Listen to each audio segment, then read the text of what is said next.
What's up everyone? Today I'm bringing you a different kind of video where I'll be showcasing two different builds in one go. I also added timestamps to help you follow along easily. We'll be discussing two variations of Doombringer build. This video will focus on both PvE and PvP since the upcoming scenario is going to be PvP centric. Before we dive in, a lot of you watching aren't subscribed yet.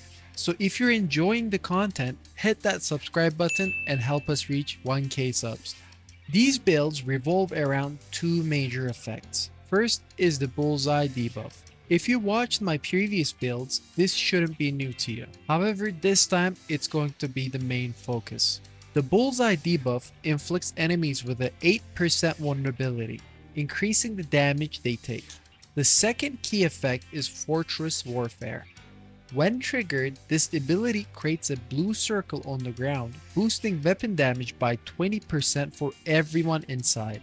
Each weapon triggers this effect differently, so picking the right one is very crucial. Even though this build got nerfed recently, it's still incredibly strong both in PvP and PvE.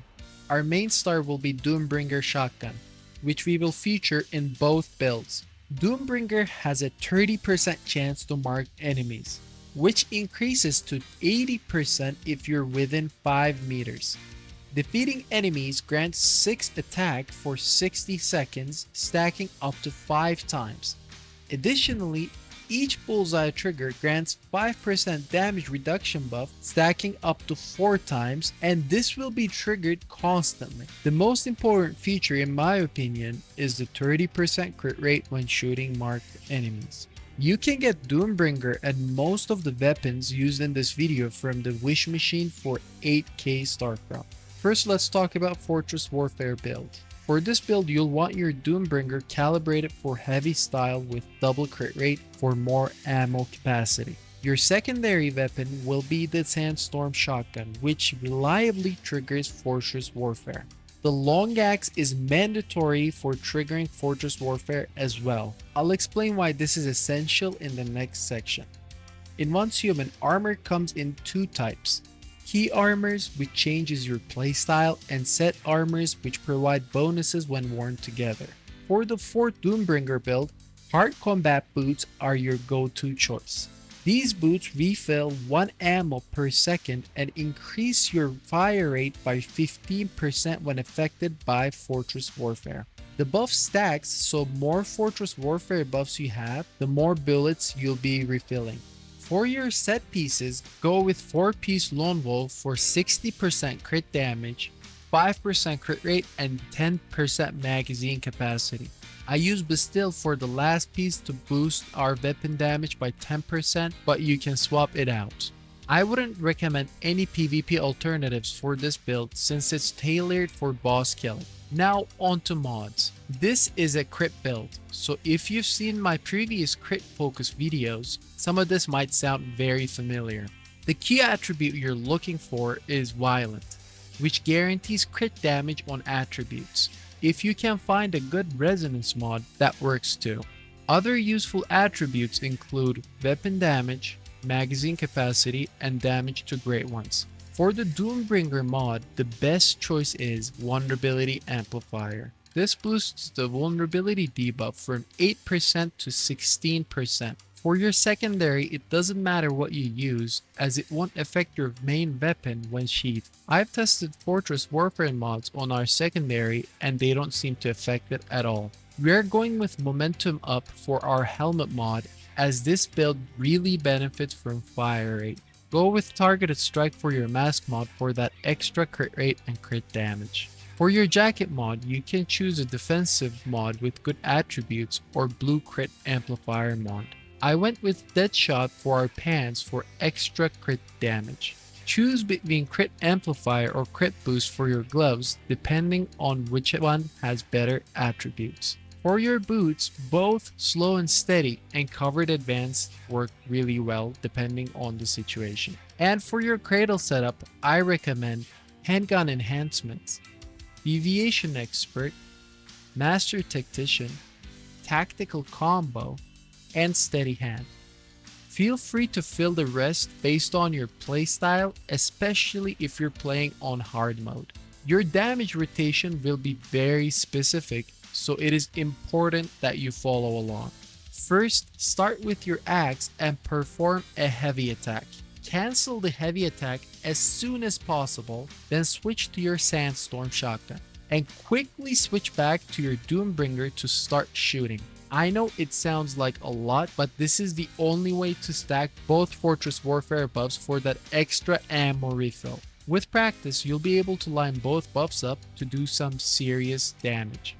Now let's move on to our second build. Our main weapon is still the Doombringer, so I won't re-explain it. However, for this build, don't use heavy calibration. While it's possible, lightweight calibration is better for faster reloads. For your secondary, use the Bingo Sniper Rifle. It's great for long range and it increases your weak spot damage up to 45% on weak spot hits. Also use rapid calibration with double weak spot damage.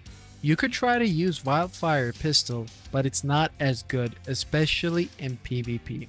For this build, there is only one key armor choice: the Seasoned Hunter Boots.